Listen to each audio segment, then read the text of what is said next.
नमस्कार। खबरों के इस बुलेटिन में तुहाडा स्वागत है। मैं हरमन शंकर। पहला पेश ने चोणवीं खबरां।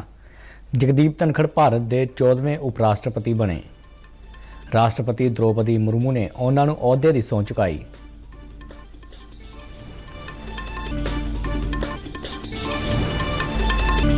रखड़ी का त्यौहार अज पंजाब समेत समूचे देश में पूरे उत्साह नाल मनाया गया। प्रधानमंत्री ने अपने आवास और दफ्तर के कर्मचारियों दी बच्चियों तो रखड़ी बनवाई।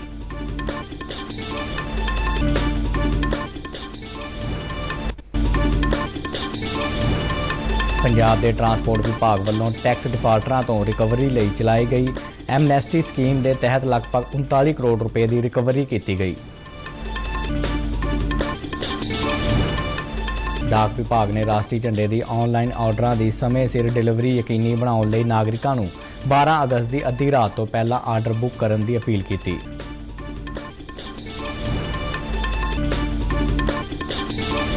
दिल्ली सरकार ने कोविड के फैलाव को रोकने लई जनतक थावां ते मास्क पाउणा फिर तो लाजमी किया।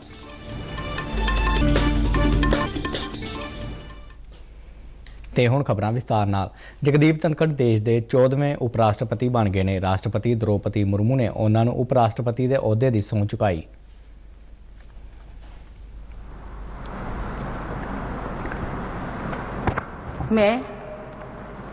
मैं जगदीप धनखड़ ईश्वर की शपथ लेता हूँ कि मैं विधि द्वारा स्थापित भारत के संविधान के प्रति सच्ची श्रद्धा और निष्ठा रखूंगा तथा जिस पद को मैं ग्रहण करने वाला हूँ उसके कर्तव्यों का श्रद्धापूर्वक निर्वहन करूंगा। प्रधानमंत्री नरेंद्र मोदी, साबका राष्ट्रपति रामनाथ कोविंद, साबका उपराष्ट्रपति एम वेंकैया नायडू, गृह मंत्री अमित शाह ते रक्षा मंत्री राजनाथ सिंह समेत ਵੱਖ-ਵੱਖ पार्टियां के मुखी भी इस समागम में हाजिर सन। उपराष्ट्रपति जगदीप धनखड़ ने सौं चुक समागम तो पहला अज सवेरे राजघाट जाके राष्ट्रपिता महात्मा गांधी नूं श्रद्धांजलि भेंट की।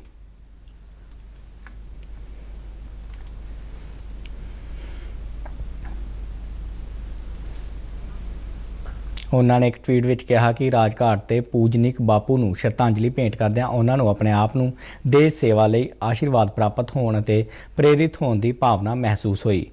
उपराष्ट्रपति राज सभा के मनोनीत सभापति भी होणगे। नवे उपराष्ट्रपति की चोण दौरान जगदीप धनखड़ ने NDA के उम्मीदवार वजों 528 वोटां हासिल कीतियां सन, जबकि उन्हां दी विरोधी उम्मीदवार मार्गरेट अलवा नूं सिर्फ 182 वोटां ही मिलियां सन।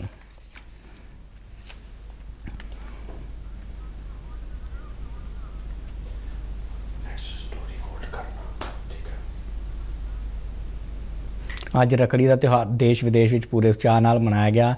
रखड़ी के इस त्यौहार ते भैणां अपने भरावां ते गुੱਟ ते खूबसूरत रखड़ियां अते धागे बंदियां ने अते उन्हां दे सुखी अते तंदुरुस्त जीवन की कामना करदियां ने। भरा भी इस मौके भैणां नूं तोहफियां अते होर चीज़ां नाल नवाजदे ने अते उन्हां दी रखिया ते सुरੱਖਿਆ दा वादा करदे ने।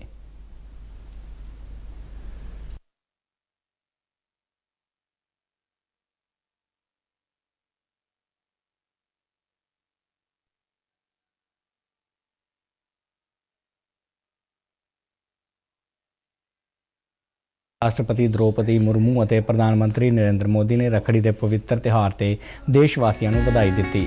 प्रधानमंत्री नरेंद्र मोदी ने अपने निवास से बच्चियों नाल रखड़ी का त्यौहार मनाया। इस मौके उन्होंने प्रधानमंत्री दफ्तर में काम करने वाले सफाई कर्मचारियों, चपड़ासी, माली और ड्राइवरों दी बच्चियों तो रखड़ी बनवाई और प्रधानमंत्री ने उन्होंने राष्ट्रीय झंडे वंडे और शुभकामनावां दित्तियां।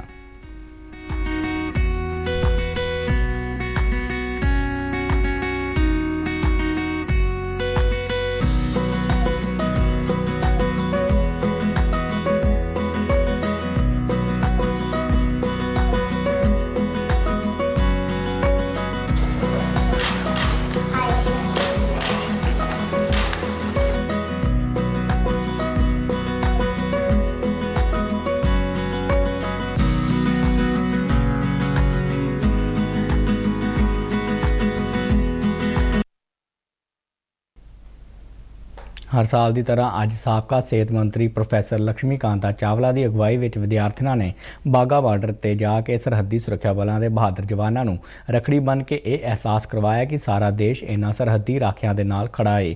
ਦੇਸ਼ ਦੇ ਵੱਖ-ਵੱਖ ਹਿੱਸਿਆਂ ਤੋਂ ਪੁੱਜੀਆਂ ਬੱਚੀਆਂ ਨੇ ਹਰ ਮੁਸ਼ਕਲ ਹਾਲਾਤ ਵਿੱਚ ਸਰਹੱਦ ਤੇ ਪਹਿਰਾ ਦੇਣ ਵਾਲੇ ਜਵਾਨਾਂ ਦੇ ਬੁਲੰਦ ਹੌਸਲਿਆਂ ਦਾ ਸਨਮਾਨ ਕੀਤਾ। ਇਸ ਮਗਰੋਂ ਲక్ష్ਮੀ ਕਾਂਤਾ ਚਾਵਲਾ ਨੇ ਖਾਸਾ ਸਥਿਤ ਸੈਨਾ ਹੈੱਡਕੁਆਰਟਰ ਜਾ ਕੇ ਫੌਜੀ ਜਵਾਨਾਂ ਨੂੰ ਰੱਖੜੀ ਬੰਨ੍ਹ ਕੇ ਭੈਣਾਂ ਦਾ ਪਿਆਰ ਦਿੱਤਾ। ਜ਼ਿਕਰਯੋਗ ਹੈ ਕਿ ਲక్ష్ਮੀ ਕਾਂਤਾ ਚਾਵਲਾ ਪਿਛਲੇ 52 ਸਾਲਾਂ ਤੋਂ ਸਰਹੱਦ ਦੀ ਰਾਖੀ ਕਰਨ ਵਾਲੇ ਜਵਾਨਾਂ ਨਾਲ ਰੱਖੜੀ ਦਾ ਤਿਉਹਾਰ ਮਨਾ ਰਹੇ ਨੇ। ਇਸ ਦੌਰਾਨ ਅੰਤਰਰਾਸ਼ਟਰੀ ਕੁਸ਼ਤੀ ਖਿਡਾਰੀ ਬਬੀਤਾ ਫੋਗਾਟ ਨੇ ਭਾਜਪਾ ਦੇ ਕੌਮੀ ਜਨਰਲ ਸਕੱਤਰ ਤਰੁਣ ਚੁਗ ਨੂੰ ਰੱਖੜੀ ਬੰਨ੍ਹੀ।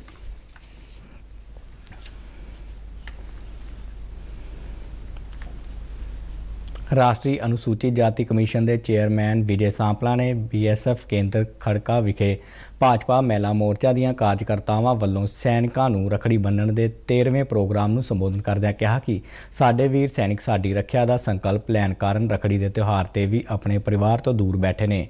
ਉਹਨਾਂ ਕਿਹਾ ਕਿ ਇਹਨਾਂ ਵੀਰਾਂ ਦੀ ਸੇਵਾ ਭਾਵਨਾ ਨੂੰ ਯਾਦ ਰੱਖਦਿਆਂ ਸਮੁੱਚਾ ਦੇਸ਼ ਉਹਨਾਂ ਦੀ ਲੰਬੀ ਉਮਰ ਦੀ ਕਾਮਨਾ ਕਰਦਾ ਹੈ। ਭਾਜਪਾ ਮਹਿਲਾ ਮੋਰਚਾ ਦੀ ਸੂਬਾ ਮੀਤ ਪ੍ਰਧਾਨ ਨੀਤੀ ਤਲਵਾੜ ਨੇ ਇਸ ਮੌਕੇ ਸੰਬੋਧਨ ਕਰਦਿਆਂ ਕਿਹਾ ਕਿ ਉਹ ਹੁਸ਼ਿਆਰਪੁਰ ਦੀਆਂ ਮਹਿਲਾਵਾਂ ਨਾਲ ਮਿਲ ਕੇ ਪਿਛਲੇ 13 ਸਾਲਾਂ ਤੋਂ ਇੱਥੇ ਤਾਇਨਾਤ ਸੈਨਿਕਾਂ ਨੂੰ ਰੱਖੜੀ ਬੰਨ੍ਹ ਕੇ ਆਪਣੇ ਸੱਚੇ ਭਾਰਤੀ ਹੋਣ ਦਾ ਹੱਕ ਅਦਾ ਕਰ ਰਹੀਆਂ ਨੇ।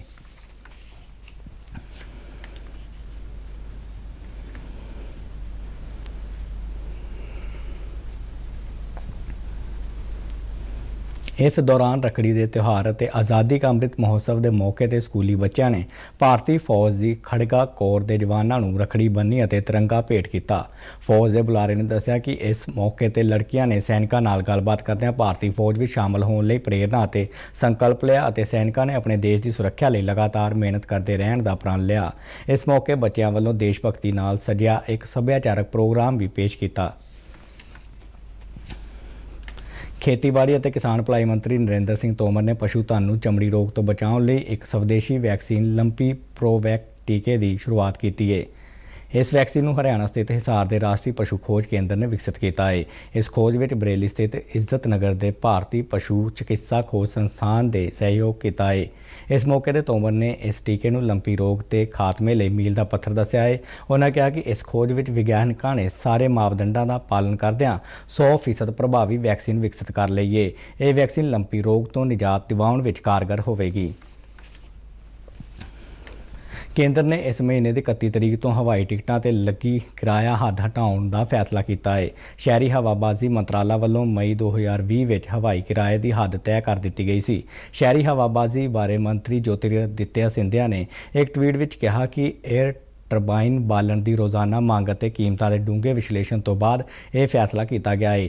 ਉਹਨਾਂ ਕਿਹਾ ਕਿ ਹਵਾਬਾਜ਼ੀ ਖੇਤਰ ਵਿੱਚ ਹਾਲਾਤ ਸਥਿਰ ਹੋ ਰਹੇ ਨੇ ਅਤੇ ਸਰਕਾਰ ਨੂੰ ਭਰੋਸਾ ਹੈ ਕਿ ਇਹ ਖੇਤਰ ਨੇੜਲੇ ਭਵਿੱਖ ਵਿੱਚ ਘਰੇਲੂ ਆਵਾਜਾਈ ਵਿੱਚ ਵਾਧੇ ਲਈ ਤਿਆਰ ਹੈ। ਮੰਤਰਾਲਾ ਨੇ ਆਪਣੇ ਹੁਕਮਾਂ ਵਿੱਚ ਕਿਹਾ ਕਿ 에ਅਰਲਾਈਨਸ ਅਤੇ ਆਪਰੇਟਰਾਂ ਨੂੰ ਇਹ ਯਕੀਨੀ ਕਰਨਾ ਹੋਵੇਗਾ ਕਿ ਕੋਵਿਡ-19 ਦੇ ਫੈਲਾਅ ਨੂੰ ਰੋਕਣ ਲਈ ਸਬੰਧਤ ਦਿਸ਼ਾ ਨਿਰਦੇਸ਼ਾਂ ਦਾ ਸਖਤੀ ਨਾਲ ਪਾਲਣ ਕੀਤਾ ਜਾਵੇ। ਭਾਰਤੀ ਫੌਜ ਨੇ ਜੰਮੂ ਕਸ਼ਮੀਰ ਦੇ ਰਾਜੌਰੀ ਜ਼ਿਲ੍ਹੇ ਵਿੱਚ ਅੱਤਵਾਦੀਆਂ ਵੱਲੋਂ ਦਰਹਾਲ ਦੇ ਪਰਗਲ ਇਲਾਕੇ ਵਿੱਚ ਇੱਕ ਫੌਜੀ ਕੈਂਪ ਵਿੱਚ ਘੁਸਪੈਠ ਕੀਤੇ ਜਾਣ ਦੀ ਕੋਸ਼ਿਸ਼ ਨਾਕਾਮ ਕਰ ਦਿੱਤੀ। ਫੌਜ ਨੇ ਅੱਤਵਾਦੀਆਂ ਨਾਲ ਹੋਏ ਇਸ ਮੁਕਾਬਲੇ ਦੌਰਾਨ 2 ਅੱਤਵਾਦੀਆਂ ਨੂੰ ਢੇਰ ਕਰ ਦਿੱਤਾ ਹੈ।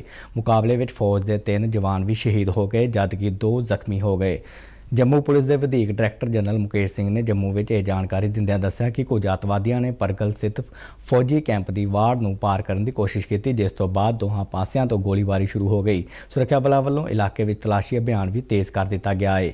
ਇਸ ਤੋਂ ਪਹਿਲਾਂ ਜੰਮੂ ਕਸ਼ਮੀਰ ਦੇ ਬਡਗਾਮ ਜ਼ਿਲ੍ਹੇ ਵਿੱਚ ਕੱਲ੍ਹ ਹੋਏ ਇੱਕ ਮੁਕਾਬਲੇ ਦੌਰਾਨ ਸੁਰੱਖਿਆ ਬਲਾਂ ਨੇ ਲਸ਼ਕਰ-ਏ-ਤਾਇਬਾ ਦੇ 3 ਖਤਰਨਾਕ ਅੱਤਵਾਦੀਆਂ ਨੂੰ ਢੇਰ ਕਰ ਦਿੱਤਾ ਸੀ।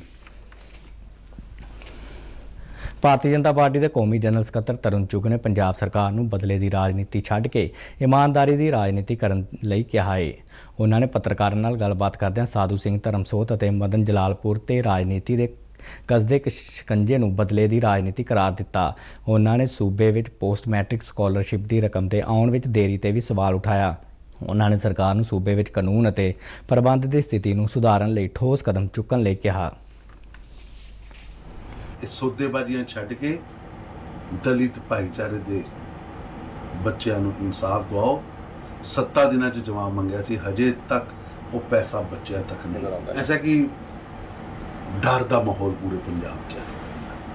ਅੱਜ ਪੰਜਾਬ ਦੇ ਹਾਲਾਤ ਬਹੁਤ ਮਾੜੇ ਨੇ। ਰੋਜ਼ ਅਖਬਾਰ 'ਚ ਗੋਲੀ ਚੱਲਣ ਦੀ ਸੁਰਖੀਆਂ ਅਸੀਂ ਪੜ੍ਹ ਰਹੇ ਹਾਂ। ਪੰਜਾਬ ਵੱਲ ਧਿਆਨ ਦੇਈਏ, ਪੰਜਾਬ ਨੂੰ ਬਚਾਈਏ। ਪੰਜਾਬ ਦੇ ਟਰਾਂਸਪੋਰਟ ਵਿਭਾਗ ਵੱਲੋਂ ਟੈਕਸ ਡਿਫਾਲਟਰਾਂ ਤੋਂ ਰਿਕਵਰੀ ਲਈ ਚਲਾਈ ਗਈ ਐਮਨੈਸਟੀ ਸਕੀਮ ਦੇ ਤਹਿਤ ਲਗਭਗ 39 ਕਰੋੜ ਰੁਪਏ ਦੀ ਰਿਕਵਰੀ ਕੀਤੀ ਗਈ ਹੈ। ਆਵਾਜਾਈ ਮੰਤਰੀ ਲਾਲਜੀਤ ਸਿੰਘ ਭੁੱਲਰ ਨੇ ਚੰਡੀਗੜ੍ਹ ਤੋਂ ਜਾਰੀ ਇੱਕ ਬਿਆਨ ਵਿੱਚ ਦੱਸਿਆ ਕਿ ਇਹ ਸਕੀਮ 6 ਮਈ 2022 ਨੂੰ ਸ਼ੁਰੂ ਕੀਤੀ ਗਈ ਸੀ। ਉਹਨਾਂ ਦੱਸਿਆ ਕਿ ਪੰਜਾਬ ਦੇ ਟੈਕਸ ਡਿਫਾਲਟਰਾਂ ਵੱਲ ਸਰਕਾਰ ਦੇ 64 ਕਰੋੜ 84 ਲੱਖ ਰੁਪਏ ਬਕਾਇਆ ਸਨ। ਉਹਨਾਂ ਕਿਹਾ ਕਿ ਜਿਨ੍ਹਾਂ ਡਿਫਾਲਟਰਾਂ ਨੇ ਹੁਣ ਤੱਕ ਬਕਾਏ ਦੀ ਅਦਾਇਗੀ ਨਹੀਂ ਕੀਤੀ, ਉਹਨਾਂ ਵਿਰੁੱਧ ਸਖਤ ਕਾਰਵਾਈ ਅਮਲ ਵਿੱਚ ਲਿਆਂਦੀ ਜਾਵੇਗੀ। ਦੇਸ਼ ਦੇ ਨਾਗਰਿਕਾਂ ਨੂੰ ਆਸਾਨੀ ਨਾਲ ਰਾਸ਼ਟਰੀ ਝੰਡਾ ਉਪਲਬਧ ਕਰਵਾਉਣ ਦੇ ਕੰਮ ਨੂੰ ਯਕੀਨੀ ਬਣਾਉਣ ਲਈ ਦੇਸ਼ ਦੇ ਸਾਰੇ ਹੀ ਡਾਕਖਾਨਿਆਂ ਵੱਲੋਂ 25 ਰੁਪਏ ਪ੍ਰਤੀ ਝੰਡੇ ਦੇ ਹਿਸਾਬ ਨਾਲ ਰਾਸ਼ਟਰੀ ਝੰਡੇ ਉਪਲਬਧ ਕਰਵਾਏ ਜਾ ਰਹੇ ਨੇ। ਵੱਡੀ ਗਿਣਤੀ ਵਿੱਚ ਨਾਗਰਿਕ ਈ-ਪੋਸਟ ਆਫਿਸ ਪੋਰਟਲ ਰਾਹੀਂ ਝੰਡਿਆਂ ਦਾ ਆਨਲਾਈਨ ਆਰਡਰ ਵੀ ਦੇ ਰਹੇ ਨੇ। ਡਾਕ ਮਹਿਕਮਾ ਇਹ ਝੰਡੇ ਬਿਨਾਂ ਕਿਸੇ ਡਿਲੀਵਰੀ ਫੀਸ ਦੇ ਦੇਸ਼ ਭਰ ਵਿੱਚ ਲੋਕਾਂ ਦੇ ਪਤੇ ਤੇ ਉਪਲਬਧ ਕਰਵਾ ਰਿਹਾ ਹੈ। ਰਾਸ਼ਟਰੀ ਝੰਡੇ ਦੇ ਆਨਲਾਈਨ ਆਰਡਰਾਂ ਦੀ ਸਮੇਂ ਸਿਰ ਡਿਲੀਵਰੀ ਵੀ ਯਕੀਨੀ ਬਣਾਉਣ ਲਈ ਨਾਗਰਿਕਾਂ ਨੂੰ ਬੇਨਤੀ ਕੀਤੀ ਗਈ ਹੈ ਕਿ ਉਹ ਆਪਣੇ ਆਨਲਾਈਨ ਆਰਡਰ 12 ਅਗਸਤ ਦੀ ਅੱਧੀ ਰਾਤ ਤੋਂ ਪਹਿਲਾਂ ਭੇਜ ਦੇਣ। ਪ੍ਰਧਾਨ ਮੰਤਰੀ ਨਰਿੰਦਰ ਮੋਦੀ ਵੱਲੋਂ ਸ਼ੁਰੂ ਕੀਤੀ ਗਈ ਹਰ ਘਰ ਤਿਰੰਗਾ ਮੁਹਿੰਮ ਨੂੰ ਪੰਜਾਬ ਦੇ ਲੋਕਾਂ ਵੱਲੋਂ ਵਧੇਰੇ ਹੁਲਾਰਾ ਮਿਲ ਰਿਹਾ ਹੈ। ਲੋਕ ਤਿਰੰਗੇ ਝੰਡੇ ਨੂੰ ਹਾਸਲ ਕਰਨ ਲਈ ਪੰਜਾਬ ਭਰ ਦੇ ਡਾਕਖਾਨਿਆਂ ਵਿੱਚੋਂ ਇਹਨਾਂ ਝੰਡਿਆਂ ਨੂੰ ਖਰੀਦ ਰਹੇ ਨੇ ਤਾਂ ਜੋ ਇਹਨਾਂ ਝੰਡਿਆਂ ਨੂੰ ਮਕਾਨਾਂ ਦੀਆਂ ਛੱਤਾਂ ਤੇ ਲਹਿਰਾ ਸਕਣ। ਪੰਜਾਬ ਦੀ post master general Manisha Bansal Badal ਨੇ ਮੋਹਾਲੀ ਵਿੱਚ ਪ੍ਰਸਾਰ ਭਾਰਤੀ ਦੇ ਨੁਮਾਇੰਦਗੇ ਮਨੋਜ ਗਿਰਧਰ ਨੂੰ ਦੱਸਿਆ ਕਿ ਡਾਕ ਮਹਿਕਮੇ ਵੱਲੋਂ 1,68,000 ਦੇ ਕਰੀਬ ਤਿਰੰਗੇ ਝੰਡੇ ਪ੍ਰਾਪਤ ਕੀਤੇ ਗਏ ਨੇ ਅਤੇ ਇਹਨਾਂ ਸਾਰਿਆਂ ਨੂੰ 13 ਅਗਸਤ ਤੱਕ ਵੰਡ ਦਿੱਤਾ ਜਾਵੇਗਾ। ਉਹਨਾਂ ਕਿਹਾ ਕਿ 60,000 ਝੰਡੇ ਪਹਿਲਾਂ ਹੀ ਵੰਡੇ ਜਾ ਚੁੱਕੇ ਨੇ ਅਤੇ ਹਰੇਕ ਝੰਡੇ ਦੀ ਕੀਮਤ 25 ਰੁਪਏ ਰੱਖੀ ਗਈ ਹੈ। ਜਿਹੜਾ ਇਹ ਹਰ ਘਰ ਤਿਰੰਗਾ ਕੈਂਪੇਨ ਮੋਦੀ ਜੀ ਨੇ ਸ਼ੁਰੂ ਕੀਤਾ ਹੈ, ਚਲਾਇਆ ਹੈ, ਇਹ ਬਹੁਤ ਹੀ ਸਾਰੇ ਆਮ ਨਾਗਰਿਕ ਨੂੰ ਸਿਖਾ ਰਿਹਾ ਹੈ ਕਿ ਕਿਸ ਤਰ੍ਹਾਂ ਆਪਾਂ ਆਪਣੇ ਝੰਡੇ ਦੇ ਵਿੱਚ ਗਰਵ ਮਹਿਸੂਸ ਕਰ ਸਕਦੇ ਹਾਂ। ਤੇ ਸਾਨੂੰ ਬਹੁਤ ਇਹ ਫਖਰ ਦੀ ਗੱਲ ਹੈ ਕਿ ਡਿਪਾਰਟਮੈਂਟ ਆਫ ਪੋਸਟ ਨੂੰ ਇਹ ਜ਼ਿੰਮੇਵਾਰੀ ਦਿੱਤੀ ਹੈ ਕਿ ਅਸੀਂ ਇਸ ਕੈਂਪੇਨ ਨੂੰ ਹੋਰ ਵੀ ਜ਼ਿਆਦਾ ਪਪੂਲਰ ਬਣਾਈਏ, ਹਰ ਘਰ ਤੱਕ ਤਿਰੰਗਾ ਲੈ ਕੇ ਜਾਈਏ। ਇਹ ਡਿਪਾਰਟਮੈਂਟ ਆਫ ਪੋਸਟ ਵਾਸਤੇ, ਪੰਜਾਬ ਪੋਸਟਲ ਸਰਕਲ ਵਾਸਤੇ ਬਹੁਤ ਹੀ ਮਾਣ ਦੀ ਗੱਲ ਹੈ।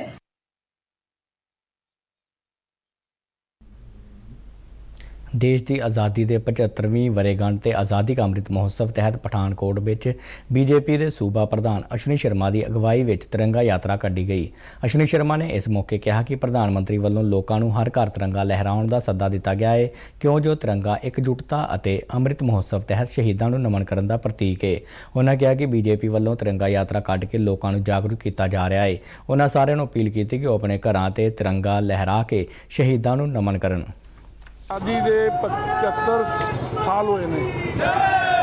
ਦੇਸ਼ ਦੇ ਪ੍ਰਧਾਨ ਮੰਤਰੀ ਜੀ ਨੇ ਆਹਵਾਨ ਕੀਤਾ ਹੈ ਕਿ ਇਹ ਜਿਹੜਾ ਮਹਾ ਉਤਸਵ ਹੈ ਇਹਨੂੰ ਘਰ ਘਰ ਤਿਰੰਗਾ ਲਹਿਰਾ ਕੇ ਮਨਾਇਆ ਜਾਏ ਔਰ ਉਹਨਾਂ ਸ਼ਹੀਦਾਂ ਨੂੰ ਨਮਨ ਕੀਤਾ ਜਾਏ ਜਿਨ੍ਹਾਂ ਨੇ ਦੇਸ਼ ਦੀ ਆਜ਼ਾਦੀ ਦੇ ਲਈ ਆਪਣਾ ਜੀਵਨ ਕੁਰਬਾਨ ਕੀਤਾ।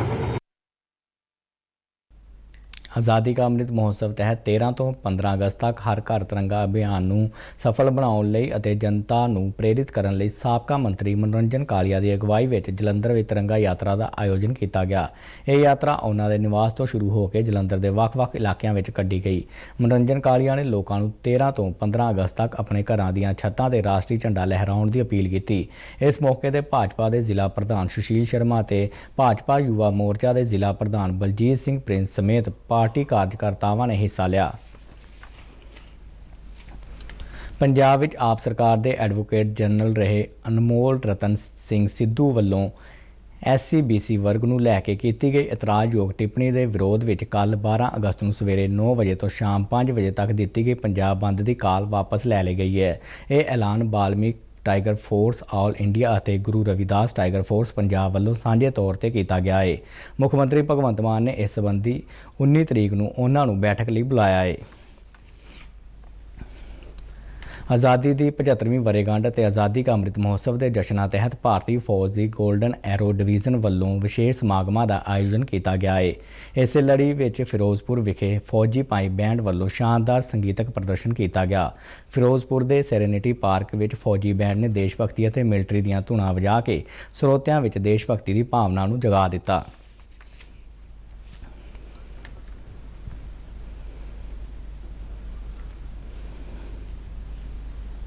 ਦਿੱਲੀ ਸਰਕਾਰ ਨੇ ਕੋਵਿਡ ਬਿਮਾਰੀ ਨੂੰ ਫੈਲਣ ਤੋਂ ਰੋਕਣ ਲਈ ਜਨਤਕ ਥਾਵਾਂ ਤੇ ਮਾਸਕ ਪਾਉਣਾ ਲਾਜ਼ਮੀ ਕਰ ਦਿੱਤਾ ਹੈ।